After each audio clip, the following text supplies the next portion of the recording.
Hello viewers, তোমাদেরকে স্বাগত জানিয়ে শুরু করছি আমাদের আজকের ক্লাস। আমাদের আজকের আলোচনা বিষয় অ্যাজেক্টিভ নিয়ে। তো অ্যাজেক্টিভ কী, অ্যাজেক্টিভ কত প্রকার ও কী কী বিস্তারিত থাকছে আমাদের এই ভিডিওতে। তো চলো শুরু করা যাক আমাদের আজকের ক্লাসটি। তো প্রথমে আমরা দেখব অ্যাজেক্টিভ এর সংজ্ঞা। যে সকল শব্দ দ্বারা কোনো নাউন বা প্রোনাউন এর দোষ, গুণ, সংখ্যা, পরিমাণ, অবস্থা ইত্যাদি প্রকাশ করা হয় তাকে অ্যাজেক্টিভ বলে। তো এবার দেখো অ্যাজেক্টিভ এর ব্যবহার। তো অ্যাজেক্টিভ এর ব্যবহার হলো দুই প্রকার। একটা হলো অ্যাট্রিবিউটিভ অ্যাজেক্টিভ, অন্যটি হলো প্রিডিক্টিভ অ্যাজেক্টিভ। তো অ্যাট্রিবিউটিভ অ্যাজেক্টিভ কোনটা? যখন নাউনের আগে অ্যাজেক্টিভ থাকবে, অর্থাৎ অ্যাজেক্টিভ প্লাস নাউন, সেটা হলো অ্যাট্রিবিউটিভ অ্যাজেক্টিভ। তো যেমন দেখো এখানে এক্সাম্পল দেওয়া আছে, হি ইজ এ গুড বয়। তোমরা দেখো বয় এর আগে গুড লেখা আছে, অর্থাৎ অ্যাজেক্টিভ আছে, তাই এটা হলো অ্যাট্রিবিউটিভ অ্যাজেক্টিভ। তো এরপরে দেখো নাউন প্লাস অ্যাজেক্টিভ অর্থাৎ প্রিডিক্টিভ অ্যাজেক্টিভ, যেটা এক্সাম্পলটা দেখো, দ্য বয় ইজ গুড, অর্থাৎ এখানে বয় নাউনটা ব্যবহার করা হয়েছে কিন্তু অ্যাজেক্টিভের আগে। তো এরপরে আমরা দেখব এখন অ্যাজেক্টিভের প্রকারভেদ। তো দেখো অ্যাজেক্টিভ প্রধানত চার প্রকার। অ্যাজেক্টিভ অফ কোয়ালিটি, দুই নম্বর হলো অ্যাজেক্টিভ অফ কোয়ান্টিটি, তিন নম্বর হলো অ্যাজেক্টিভ অফ নাম্বার বা নিউমেরাল অ্যাজেক্টিভ। তো এই অ্যাজেক্টিভ অফ নাম্বার বা নিউমেরাল অ্যাজেক্টিভ হলো আবার চার প্রকার। Cardinal numeral adjective, ordinal numeral adjective, multiplicative numeral adjective, indefinite numeral adjective. তো এরপরে দেখো চার নম্বরে আমাদের আছে প্রোনোমিনাল অ্যাজেক্টিভ। তো প্রোনোমিনাল অ্যাজেক্টিভ আবার পাঁচ প্রকার: demonstrative adjective, distributive adjective, interrogative adjective, possessive adjective এবং রিলেটিভ অ্যাজেক্টিভ। তো এরপরে দেখো আরও কিছু অন্যান্য অ্যাজেক্টিভ আছে, যেমন emphasising adjective, compound adjective, exclamatory adjective, non attributive adjective. তো এবার আমরা এই সব অ্যাজেক্টিভগুলোর বিস্তারিত আলোচনা করব। তো চলো। Adjective of quality. এই অ্যাজেক্টিভ সাধারণত নাউন বা প্রোনাউন এর কোয়ালিটি বোঝায় এবং তার সম্পর্কে বর্ণনা করে। তো দেখো কিছু অ্যাজেক্টিভ অফ কোয়ালিটির উদাহরণ দেওয়া আছে এখানে, যেমন nice, good, bad, beautiful, charming, nice, এগুলোকে বলা হচ্ছে অ্যাজেক্টিভ অফ কোয়ালিটি। তো এগুলো দিয়ে কিছু এক্সাম্পল দেখো, যেমন he told me about a great moment of his life, she is looking good, you are a good boy. তো এরপরে দেখবো আমরা অ্যাজেক্টিভ অফ কোয়ান্টিটি। এই অ্যাজেক্টিভ নাউন বা প্রোনাউন এর পরিমাণ বোঝাতে ব্যবহার করা হয়, অর্থাৎ এই অ্যাজেক্টিভ অফ কোয়ান্টিটি ব্যবহার করা হয় নাউন বা প্রোনাউনের পরিমাণ বোঝাতে। তো এই পরিমাণ বোঝাতে যে অ্যাজেক্টিভগুলো ব্যবহার করা হয় সেগুলো হচ্ছে অ্যাজেক্টিভ অফ কোয়ান্টিটি। তো যেমন দেখো সাম, এনাফ, মেনি, লিটিল, মাস, হোল, সাফিসিয়েন্ট, ওয়াল, নান, হাফ, মোর ইত্যাদি। এগুলো হলো অ্যাজেক্টিভ অফ কোয়ান্টিটি। তো এগুলো দিয়ে কিছু এক্সাম্পল দেখো, যেমন I have enough money, the whole country is happy today, give me some peanuts. তো এরপরে দেখবো আমরা অ্যাজেক্টিভ অফ নাম্বার। দেখো নাউন বা প্রোনাউন এর সংখ্যা বা ক্রম বোঝাতে নিউমেরিক অ্যাজেক্টিভ ব্যবহার করা হয়, অর্থাৎ এই অ্যাজেক্টিভ অফ নাম্বার বা নিউমেরিক অ্যাজেক্টিভ কাকে বলে, সেটা হলো নাউন বা প্রোনাউন এর সংখ্যা বা ক্রম বোঝাতে যে অ্যাজেক্টিভগুলো ব্যবহার করা হয় সেগুলোই হচ্ছে নিউমেরিক বা অ্যাজেক্টিভ অফ নাম্বার। তো এবার কিছু নিউমেরিক অ্যাজেক্টিভের উদাহরণ দেখো, যেমন 2, 3, 4, first, second, third, single, double, triple ইত্যাদি। এইগুলো হলো তোমার অ্যাজেক্টিভ অফ নাম্বার বা নিউমেরিক অ্যাজেক্টিভ। তো এগুলো দিয়ে কিছু এক্সাম্পল দেখো, যেমন he is the first boy in the class, she can drink 2 cups of T at a time. The owner of the house does not rent the room to the single. তো এরপরে দেখো adjective of number বাই numeral adjective আবার 4 ভাগে বিভক্ত। আমরা একটু আগে যে অ্যাজেক্টিভ অফ নাম্বার বা নিউমেরাল অ্যাজেক্টিভ দেখলাম, এই অ্যাজেক্টিভটা আবার 4 প্রকার। তো এখন আমরা এই 4 প্রকার সম্পর্কেও বিস্তারিত জেনে নেব।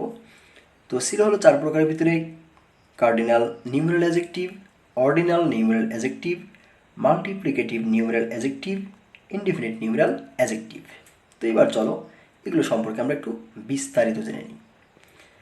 কার্ডিনাল নিউমেরাল অ্যাজেক্টিভ যেমন 1, 2, 3 ইত্যাদি হলো কার্ডিনাল সংখ্যা।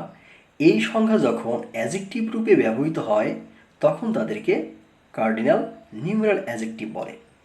যেমন দেখো, যেমন আই হ্যাভ 3 বার্ডস, মানে আমার 3টে পাখি আছে। তো এইখানে 1, 2, 3 এই যে সংখ্যাগুলা অর্থাৎ কার্ডিনাল সংখ্যা, এই সংখ্যাগুলো যখন আমরা অ্যাজেক্টিভ রূপে ব্যবহার করতেছি তখন সেটাকে বলা হচ্ছে কার্ডিনাল নিউমেরাল অ্যাজেক্টিভ। তো চলো এরপরে আমরা দেখব অর্ডিনাল নিউমেরাল অ্যাজেক্টিভ। যেমন ফার্স্ট, সেকেন্ড, থার্ড, ফোর্থ ইত্যাদি এগুলো হলো অর্ডিনাল সংখ্যা। আর এই সংখ্যা যখন অ্যাজেক্টিভ রূপে ব্যবহৃত হয় তখন তাদেরকে বলা হয় অর্ডিনাল নিউমেরাল অ্যাজেক্টিভ।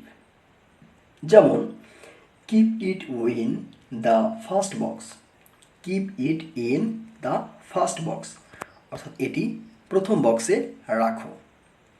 তো এরপরে দেখো মাল্টিপ্লিকেটিভ নিউমেরাল অ্যাজেক্টিভ। যেমন single, 2 floor, double, 3 floor, triple ইত্যাদি। তো একটা জিনিস খেয়াল করো তোমরা, কার্ডিনাল নাম্বার 2, 3, 4 ইত্যাদি এর সাথে 4 যোগ করে মাল্টিপ্লিকেটিভ নিউমেরাল অ্যাজেক্টিভ হয়। যেমন আমরা যদি 2 এর সঙ্গে যদি যোগ করি ফোল্ড তাহলে হবে 2 ফোল্ড, 3 ফোল্ড, 4 ফোল্ড। এইগুলা কিন্তু তোমার মাল্টিপ্লিকেটিভ নিউমেরাল অ্যাজেক্টিভ। তো এরপরে দেখো ইনডিফিনিট নিউমেরাল অ্যাজেক্টিভ ওয়াল, সাম, মেনি, এনাফ, সেভারেল, ফিউ ইত্যাদি। ওয়াল, সাম, হাফ ইত্যাদি এগুলো কোয়ান্টিটি অ্যাজেক্টিভ রূপেও আমরা এর আগে দেখেছি। এই ওয়াল, সাম, হাফ এগুলো কিন্তু আমরা এর আগে কোয়ান্টিটি অ্যাজেক্টিভ রূপে দেখেছি। তো এখন এটা কোয়ান্টিটি অ্যাজেক্টিভ নাকি নিউমেরাল অ্যাজেক্টিভ কীভাবে বুঝবো? সহজ কথা, দেখো এখানে ওয়াল প্লাস আনকাউন্টেবল নাউন, অর্থাৎ যখন আমাদের এই অ্যাজেক্টিভগুলোর পরে আনকাউন্টেবল নাউন থাকবে তখন হবে সেটা কোয়ান্টিটি অ্যাজেক্টিভ। দেখো এরপর লেখা আছে ওয়াল প্লাস কাউন্টেবল নাউন, তখন হবে কি বলতো নিউমেরাল অ্যাজেক্টিভ। তো আশা করি ব্যাপারটা বুঝতে পেরেছো তোমরা। তো চলো এরপরে আমরা দেখে নিই প্রোনোমিনাল অ্যাজেক্টিভ। কোনো প্রোনাউন যখন নাউন এর আগে বসে অ্যাজেক্টিভের কাজ করে তখন তাকে প্রোনোমিনাল অ্যাজেক্টিভ বলে।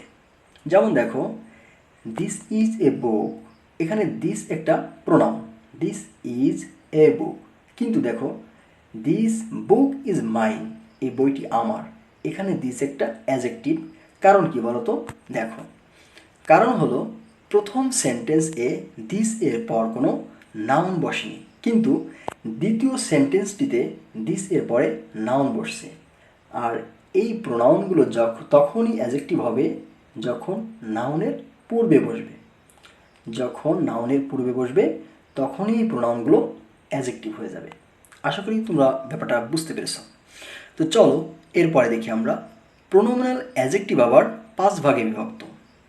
Demonstrative adjective, distributive adjective, interrogative adjective, possessive adjective এবং relative adjective.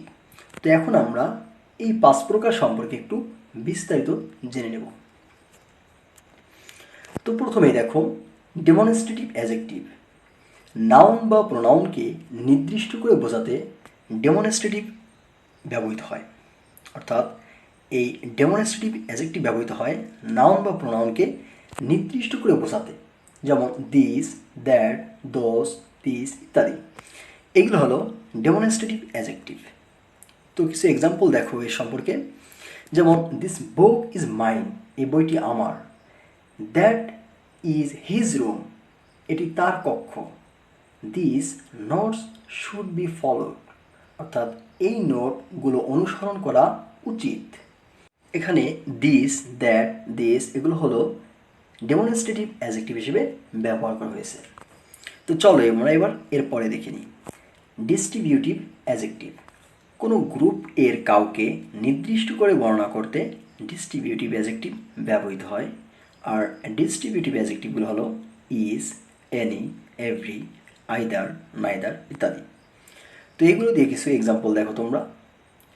Any of you can eat the apple, অর্থাৎ আপনাদের মধ্যে যে কেউ আপেলটি খেতে পারেন। Each of the students will get money, প্রত্যেক ছাত্রই টাকা পাবে। Every man has to go outside for a job, প্রত্যেকটি মানুষেরই চাকরি করার জন্য বাইরে যেতে হয়। তো এবার দেখব আমরা ইন্ট্রোগেটিভ অ্যাডজেক্টিভ। তো ইন্ট্রোগেটিভ অ্যাডজেক্টিভ সাধারণত নাউন বা প্রোনাউনকে প্রশ্নের মাধ্যমে মডিফাই করে। আর সেই ইন্ট্রোগেটিভ অ্যাডজেক্টিভগুলো হবে যেমন হোয়াট, হুইজ, হুজ। তো কীভাবে কিছু এক্সাম্পল দেখো তোমরা। যেমন what kind of tree is it, which subject do you want to teach, whose room is this. এবার দেখো পসেসিভ অ্যাডজেক্টিভ।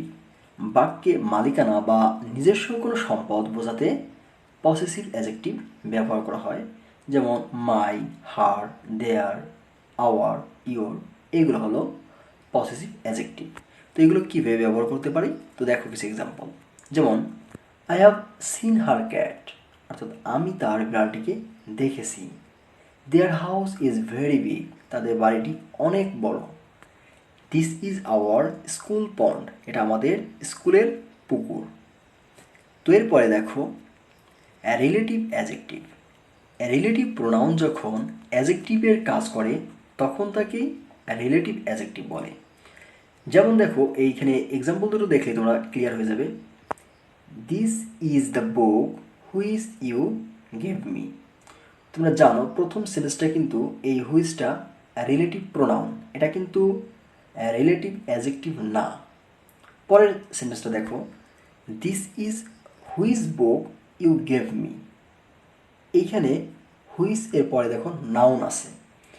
তো যখন আমাদের নাউন এর আগে হুইচটা বসছে অর্থাৎ রিলেটিভ প্রোনাউন বসবে তখনই কিন্তু সেই রিলেটিভ প্রোনাউনগুলো হয়ে যাবে রিলেটিভ অ্যাডজেক্টিভ।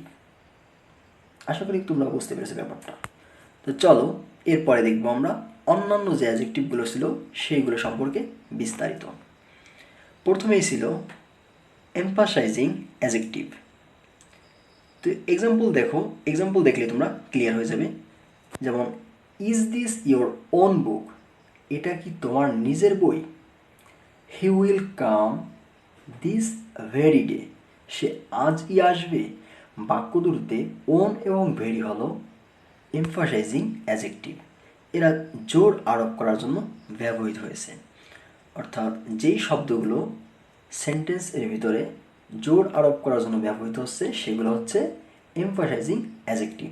যেমন এখানে ওন জোর দেওয়া বোঝাচ্ছে যে is this your own book, এটা কি তোমার নিজের বই। এবং পরের সেন্টেন্সটাই বলা ছিল যে he will come this very day, সে আজই আসবে, অর্থাৎ জোর দেওয়া বোঝাচ্ছে। এইগুলাই হলো এমফাসাইজিং অ্যাডজেক্টিভ। তো এরপরে দেখো কম্পাউন্ড অ্যাডজেক্টিভ। দেখো আউট অফ ডেট, সেকেলে, 2 month লং, 2 মাস ব্যাপী। আসলে যেই শব্দগুলো অর্থাৎ একের অধিক, যেমন দেখো এখানে আউট অফ ডেট, 3টে শব্দ দিয়ে একটা শব্দ হয়েছে। এরপরটা 2 month লং, 2 মাস ব্যাপী, এখানে 3টে শব্দ দিয়ে কিন্তু একটা শব্দ হয়েছে।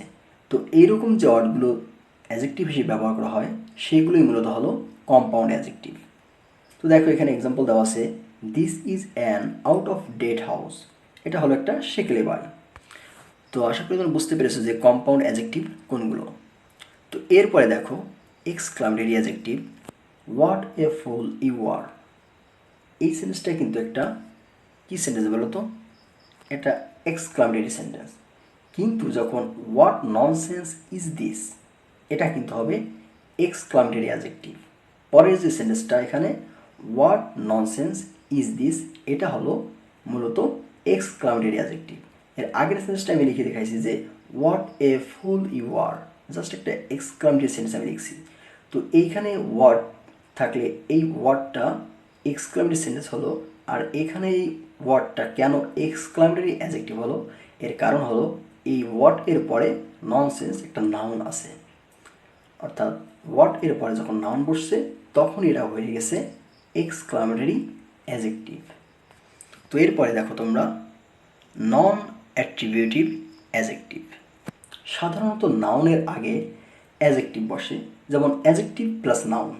কিন্তু কিছু কিছু অ্যাডজেক্টিভ আছে যারা অ্যাডজেক্টিভ প্লাস নাউন এভাবে ব্যবহৃত হতে পারে না, আর সেগুলোই হলো নন অ্যাট্রিবিউটিভ অ্যাডজেক্টিভ।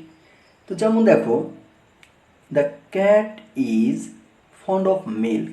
এখানে তোমরা দেখো মিল্ক এখানে নাউন আর এখানে ফন্ড হলো অ্যাডজেক্টিভ, এর মাঝে অফ আছে।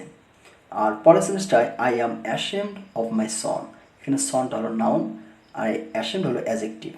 তো এখানে ফন্ড এবং মিল্ক এর মাঝে অফ বসছে, এখানে অফ মাই সন। তো এই ধরনের যে অ্যাডজেক্টিভগুলো অর্থাৎ পৃথক হয়ে বসে সেইগুলোই মূলত হলো নন অ্যাট্রিবিউটিভ অ্যাডজেক্টিভ। আশা করি তোমরা বুঝতে পেরেছ। আজ এ পর্যন্তই আমাদের অ্যাডজেক্টিভের আলোচনা, আর যতটুকু তোমরা এখান থেকে শিখলে এটুকুই তোমাদের জন্য যথেষ্ট হবে। তো পরের ভিডিও দেখার জন্য তোমাদেরকে আমন্ত্রণ জানিয়ে শেষ করছি আমাদের আজকের ক্লাসটি।